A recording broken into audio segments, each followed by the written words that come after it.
वज़ीर-ए-आज़म नरेंद्र मोदी आज सुबह 11 बजे ऑल इंडिया रेडियो पर मन की बात प्रोग्राम के जरिए मुल्क और बैरून मुल्क लोगों से अपने ख्यालात करेंगे मुश्तरक। वज़ीर-ए-आज़म के माहाना रेडियो प्रोग्राम की ये 60वीं कड़ी होगी। मन की बात प्रोग्राम आकाशवाणी और दूरदर्शन के सभी नेटवर्क चैनलों पर किया जाएगा नश्र।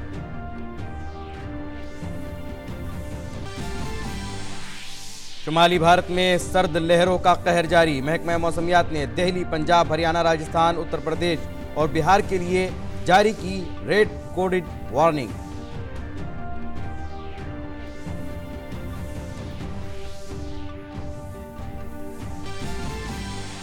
सदर जमहूरिया रामनाथ कोविंद आज अदाकार अमिताभ बच्चन को बावकार दादा साहब फाल्के अवार्ड से करेंगे सरफराज। राष्ट्रपति भवन में एक तकरीब के दौरान दिया जाएगा यह एजाज।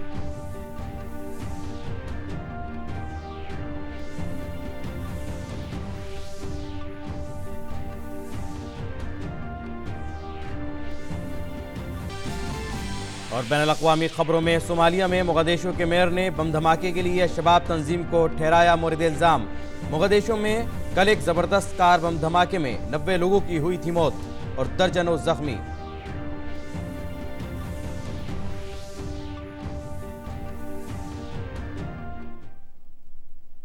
नाज़रीन आदाब, खबरनामे में आपका इस्तकबाल है और अभी तक की अहम खबरों के साथ में मोहम्मद नौमान।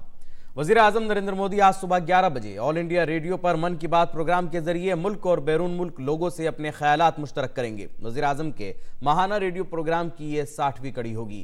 वज़ीर-ए-आज़म का मन की बात प्रोग्राम आकाशवाणी और दूरदर्शन के सभी नेटवर्क चैनलों पर नशर किया जाएगा। और अब बात मौसम की।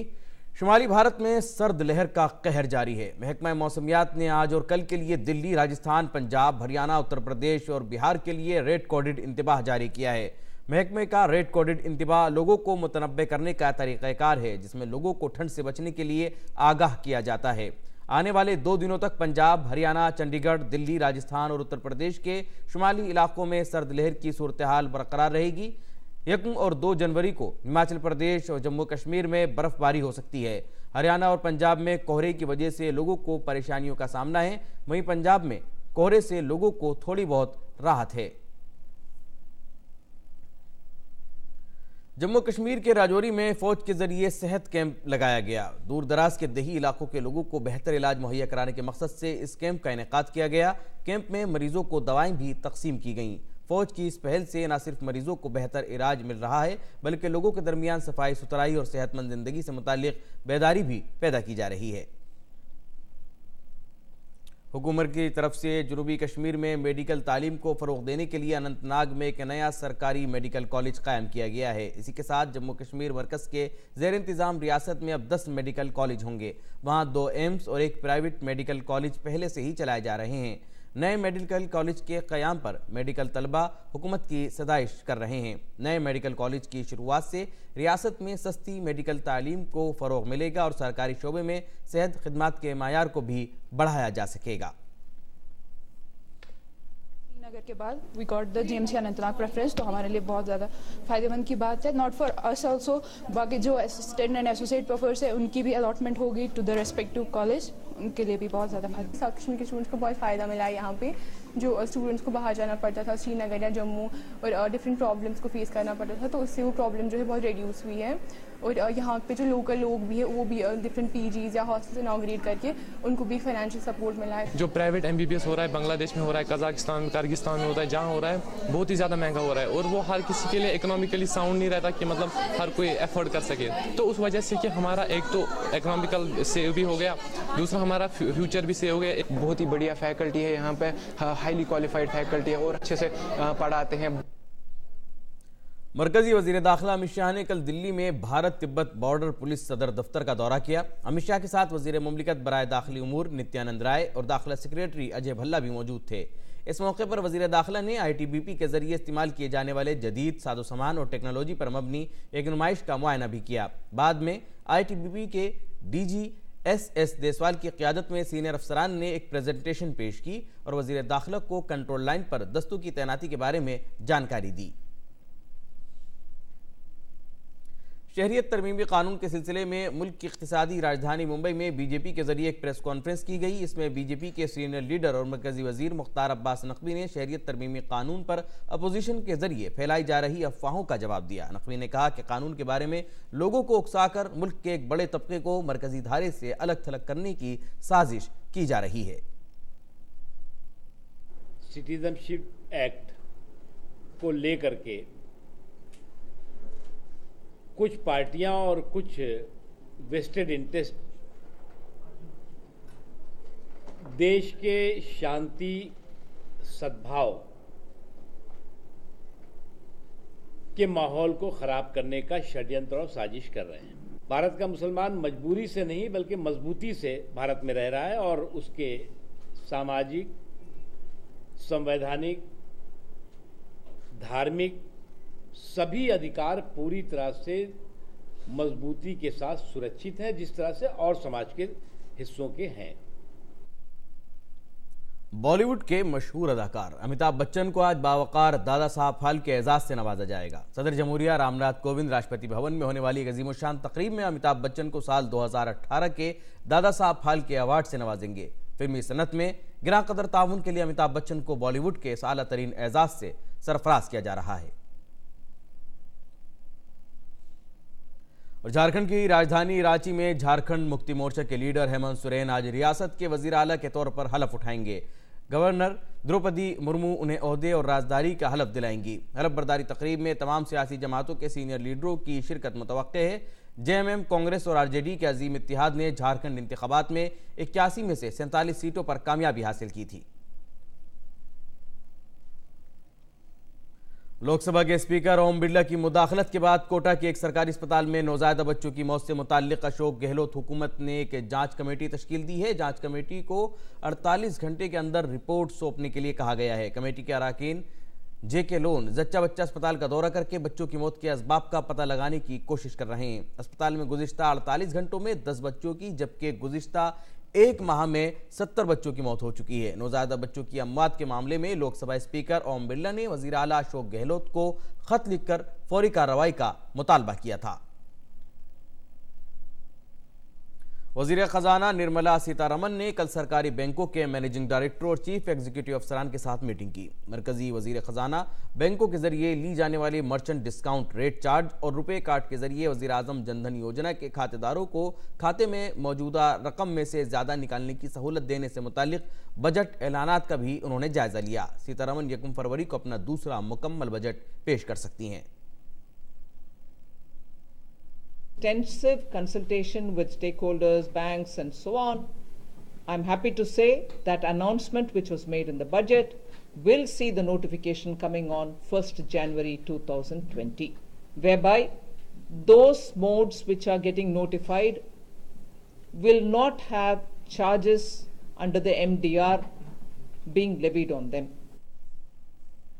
वज़ीर ख़जाना निर्मला सीतारमन ने कहा कि अब से बैंकों में धोखाधड़ी से और बेज़ाब्तगी से मुताल्लिक जो मामलात होंगे, पहले इसकी जांच बैंकों के दाखिली निज़ाम के जरिए की जाएगी और ये मामलात CBI के पास तभी जाएंगे जब मुताल्लिका बैंक उन्हें मरकजी तफ्तीशी एजेंसी के पास बढ़ाएगा।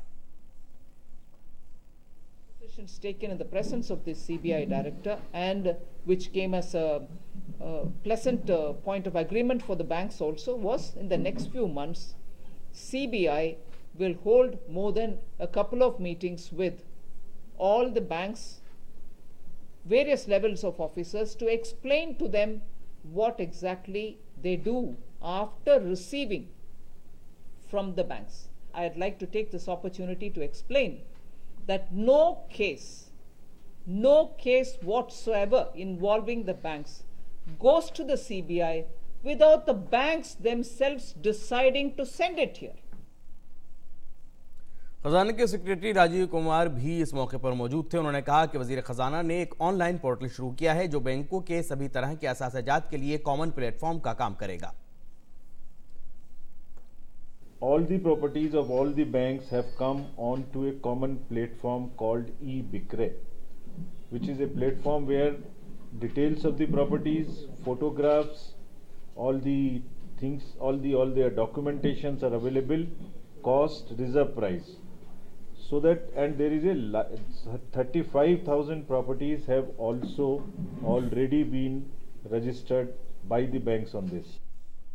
नायब सदर जमहूरिया एम वेंकैया नायडू ने साबिक वजीर ख़जाना अरुण जेटली को वक्फ किताब दी residential man the many facts of the Arun Jaitley का इजरा किया। प्रोग्राम में लोकसभा स्पीकर ओम बिरला और प्रसार भारती के चेयरमैन डॉक्टर ए सूर्यप्रकाश समेत कई सरकर्दा शख्सियात मौजूद थीं। ये किताब वेंकैया नायडू के बेटे हर्ष और बेटी दीपा ने तरतीब दी है। प्रोग्राम से खिताब करते हुए नायब सदर जमहूरिया ने कहा कि अरुण जेटली मजबूत अज़ाइम रखने वाले और ईमानदार शख्स थे। He was a thorough gentleman and a man of impeccable integrity. A staunch opponent of the corruption and a committed democrat, he never compromised on the principles to which he was wedded. Ever smiling and genius in nature, he was a multifaceted genius and a powerhouse of knowledge. With a sharp analytical mind. Of course, his biggest asset was his ability to communicate effectively, timely, and explain even the most complex matters in a simple, lucid manner. इस programme से खिताब करते हुए प्रसार भारती के chairman doctor A Suryaprakash ने कहा कि अरुण जेटली ईमानदार और मुखलिस सियासतदान थे और उनमें मुख्तलिफ उमूर पर खुलकर बोलने की सलाहियत थी। Contemporary India didn't have a politician like Arun Jaitley, gifted as he was with the unique ability to transcend domains, politics, business, economy, law, justice, governance, media, culture, arts, and society. His scholarship was secular in the sense that he could speak with authority on any subject. नायब सदर जमहूरिया M Venkaiah Naidu ने राज्यसभा के लिए नया calendar जारी किया है। ये कैलेंडर बाबा कौम महात्मा गांधी के नाम मंसूब है, जिसमें बाबा कौम के अहम पैगामात और तालीमात को शामिल किया गया है।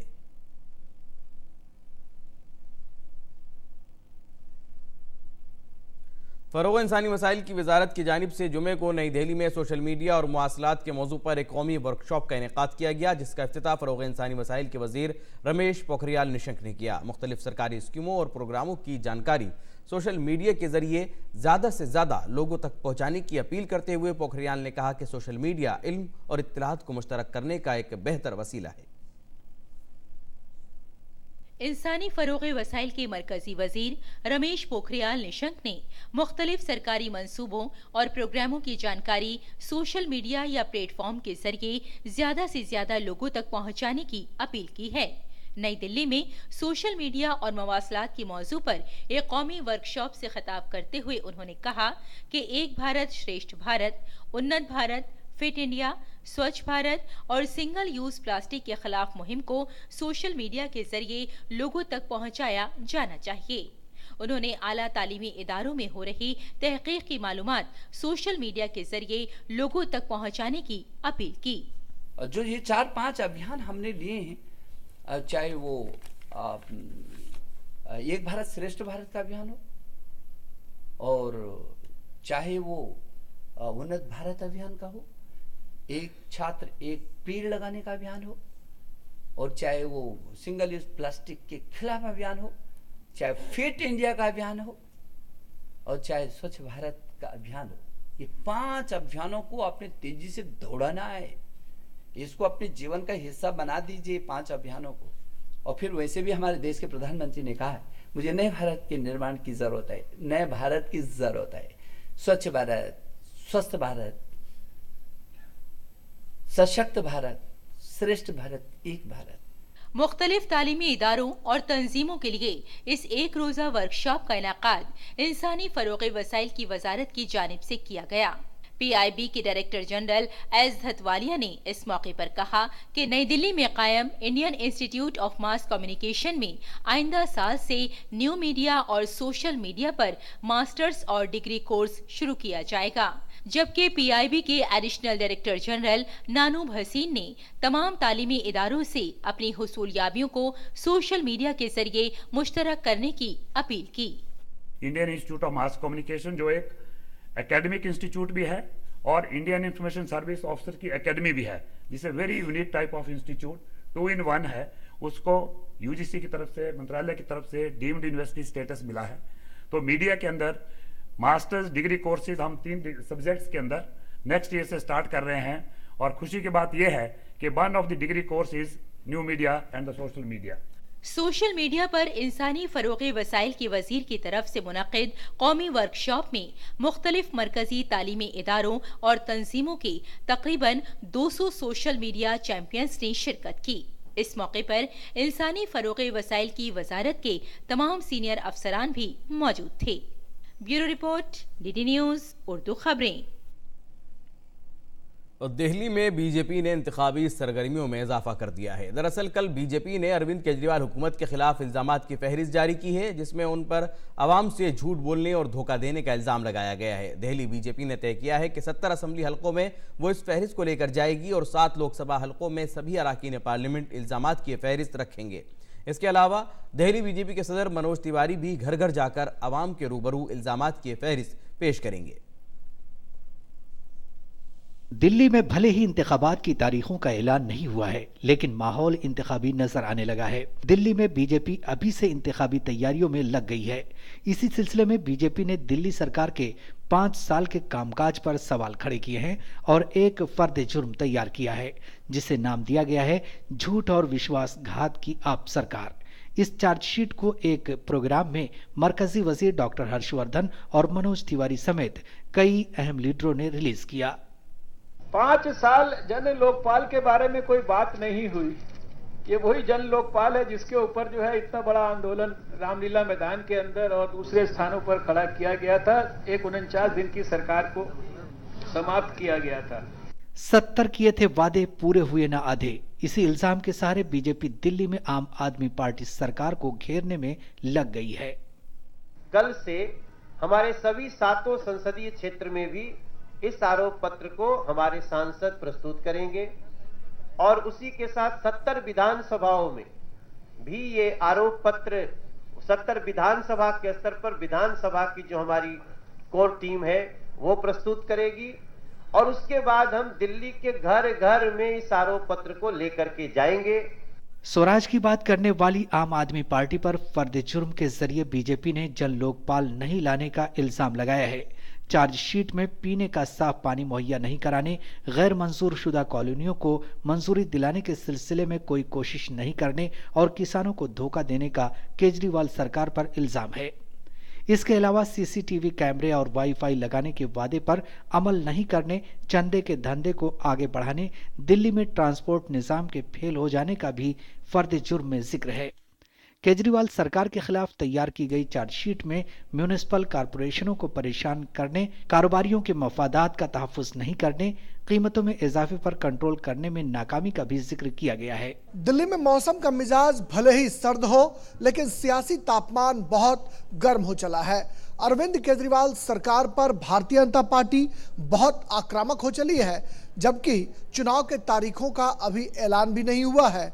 लेकिन बीजेपी की ये कोशिश है कि वो अरविंद केजरीवाल सरकार पर लगातार हमला बोले। कैमरामैन कुमार दत्ता के साथ कनॉट प्लेस, नई दिल्ली से मैं राजेश राज, DD न्यूज़ के लिए।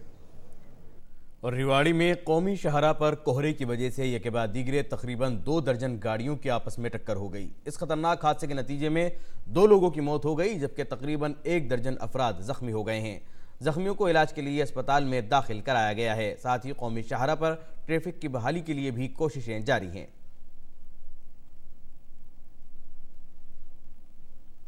और आलमी खबरों में सोमालिया के सदर मोहम्मद अब्दुल्ला फरमाजो ने मुल्क के अवाम को यकीन दिलाया है कि मोगादिशु में बम धमाके से हमारे हौसले पस्त नहीं हुए हैं। अभी तक किसी भी ग्रुप ने इस हमले की जिम्मेदारी कबूल नहीं की है। वैसे इस हमले के लिए अल-शबाब तंजीम को मोरिद इल्ज़ाम ठहराया गया है। वाज़ेह है कि सोमालिया की राजधानी मोगादिशु में कल एक ज़बरदस्त कार बम धमाका हुआ, जिसमें 90 लोगों की मौत हो गई है और कई ज़ख्मी हैं। मरने वालों की तादाद में इजाफा हो सकता है। यह हमला मोगादिशु में हालिया दिनों में हुए शदीद तरीन हमलों में से एक है। ज़ख्मियों को इलाज के लिए अस्पताल में दाखिल कराया गया है। अक़वाम मुत्तहिदा की जनरल असम्बली ने एक करारदाद मंजूर करके म्यांमार के रोहिंग्या मुसलमानों और दीगर अक़लियतों की मनमानी गिरफ्तारी, ईज़ा रसानी, असमत दरी और हिरासत में होने वाली अमवात समेत इंसानी हुकूक़ की दीगर खिलाफ वर्जियों की सख्त मजम्मत की है। 193 रुकनी इस आलमी इदारे में 134 अराकीन ने करारदाद के हक में वोट डाले, जबकि 9 वोट इसके खिलाफ पड़े। वहीं 28 अराकीन गैर हाजिर रहे। इस करारदाद में म्यांमार हुकूमत से रखाइन, किचेन और शान रियासतों में रोहिंग्या और दीगर अक़लियतों के खिलाफ नफरत को फ़रोग़ देने के मसले से निपटने के लिए इक़दाम करने की अपील भी की गई है। और हांगकांग में तवील अरसे से जारी मुजाहिरों के दौरान करीब 1 दर्जन मुजाहिरीन को पुलिस ने गिरफ्तार कर लिया है। पुलिस ने मुजाहिरीन पर मिर्च स्प्रे का इस्तेमाल भी किया। मुजाहिरीन ने क्रिसमस से माक़बल शाम शॉपिंग मॉल को निशाना बनाया था। इस दौरान 100 से ज़्यादा नकाबपोशों और मुजाहिरीन ने चीन वापस जाओ के नारे लगाते हुए मॉल से मार्च निकाला। हांगकांग में मुतनाज़ा हवालगी बिल के सिलसिले में 9 जून से शुरू होने वाले एहतजाज का सिलसिला थमने का नाम नहीं ले रहा है। मुजाहिरीन हांगकांग में चीनी हुकूमत की मुदाखलत की मुखालफत कर रहे हैं। जमहूरियत हामी मुजाहिरीन हुकूमत के खिलाफ मुसलसल एहतजाज कर रहे हैं।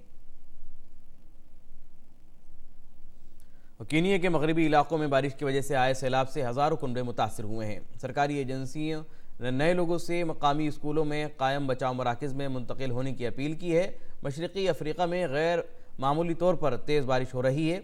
बरतानिया में कायम गैर मुनाफाबख्श इदारे सेव द चिल्ड्रन के मुताबिक रवां बरस में मशरक़ी और जनूबी अफ्रीका में सैलाब और ज़मीन खिसकने के वाक़यात में 1200 से ज़्यादा अफराद हलाक हुए हैं।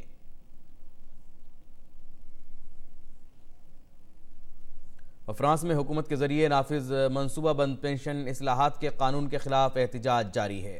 पेरिस में कल हज़ारों मजदूर यूनियन से मुंसलिक लोगों ने यूरोवेस्ट एहतजाजी मार्च निकाला। सदर इमानुएल मैक्रों की पेंशन इस्लाहात के खिलाफ गुज़िश्ता 2 हफ्तों से एहतजाज जारी है। इस मुल्क गिर एहतजाज की वजह से रेल खदमात बुरी तरह मुतासर हुई हैं। फ्रांस में मुलाजमत पेशा तबका पेंशन स्कीम में मौजूदा इस्लाहात की वजह से नाराज़ है। नई तजावीज़ में रिटायरमेंट की उम्र में इजाफे की तजवीज़ है। मुकर्ररा वक्त से कबल रिटायर होने वालों को कम अदायगी की जाएगी। पेंशन इस्लाहात के खिलाफ हड़ताल में असातिज़ा और ट्रांसपोर्ट मुलाजमीन के साथ साथ पुलिस, वकील, अस्पतालों के मुलाजमीन, हवाई अड्डे के मुलाजमीन और दीगर पेशे से वाबस्ता लोग भी शामिल हो गए हैं। और खेल की खबरों में टोक्यो ओलंपिक क्वालिफायर में मुल्क की नुमाइंदगी कौन करेगा, इसका फैसला हो गया है। मुक्केबाजी में 6 बार की आलमी चैंपियन MC मैरी कॉम ने ओलंपिक 2020 के क्वालिफायर में जगह बना ली है। तीसरे मरहले के क्वालिफायर में मैरी कॉम ने 51 किलोग्राम के जुमरे में निखत जरीन को 9-1 से शिकस्त देकर फाइनल क्वालिफायर में जगह बनाई, जो फरवरी 2020 में होगा। इस मुकाबले के लिए निखत काफ़ी अरसे से लड़ाई लड़ रही थी। पहले मरहले के क्वालिफायर मुकाबले में निखत ने मौजूदा कौमी चैंपियन ज्योति गुलिया को हराया, तो मैरी कॉम ने रीतू ग्रेवाल को शिकस्त दी थी।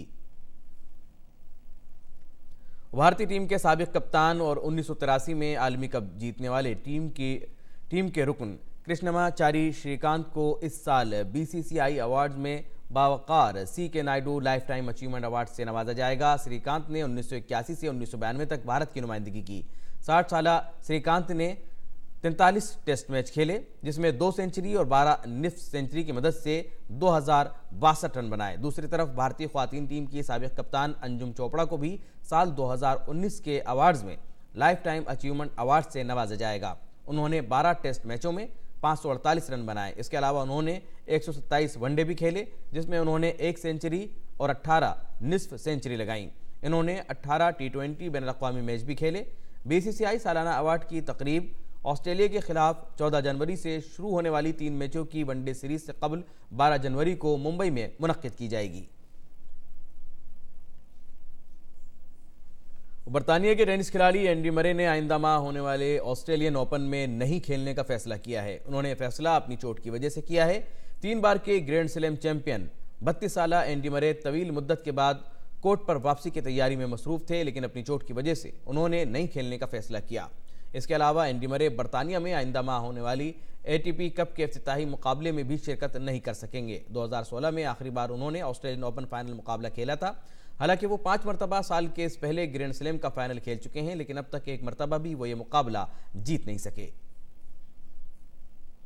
और स्वीडन के मशहूर फुटबॉल खिलाड़ी ज़लाटन इब्राहिमोविच ने फिर से अपने पुराने क्लब AC मिलान में वापस जाने का फैसला किया है। इन्होंने क्लब के साथ 6 महीने का मुआहदा किया है। हालांकि वो इससे पहले 2010 से 2012 के दौरान इस क्लब से खेल चुके हैं, जिसमें उन्होंने बेहतरीन कारकर्दगी का मुजाहरा करते हुए 85 मैचों में 56 गोल किए थे।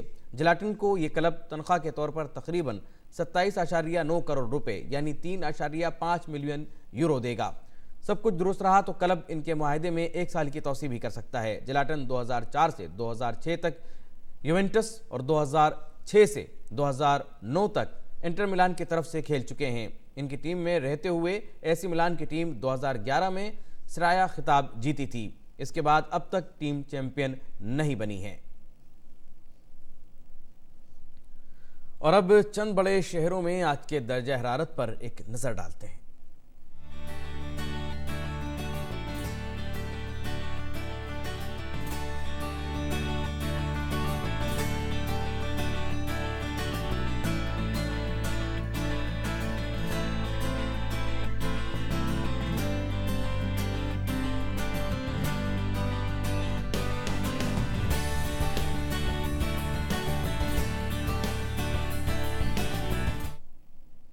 खबरनामे के आखिर में अहम खबरों की सुर्खियां एक बार फिर।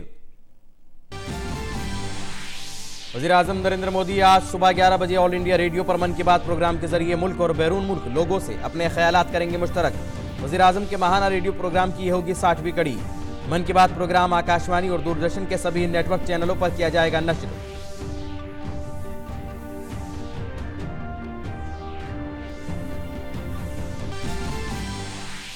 शुमाली भारत में सर्द लहरों का कहर जारी। महकमा मौसमियात ने दिल्ली, पंजाब, हरियाणा, राजस्थान, उत्तर प्रदेश और बिहार के लिए जारी की रेड कोडेड वार्निंग।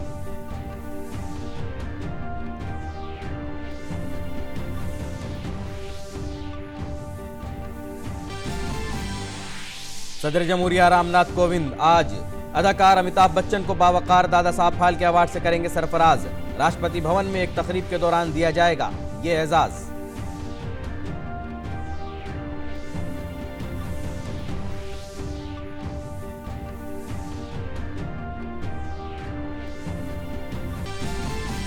और बैनुल-अक़वामी खबरों में सोमालिया में मोगदेशो के मेयर ने बम धमाके के लिए शबाब तंजीम को ठहराया मोरद इल्जाम।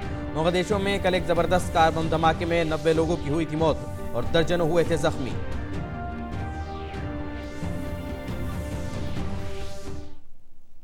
नाज़रीन, इसी के साथ खबरनामा यही मुकम्मल होता है। इजाजत दीजिए। आदाब।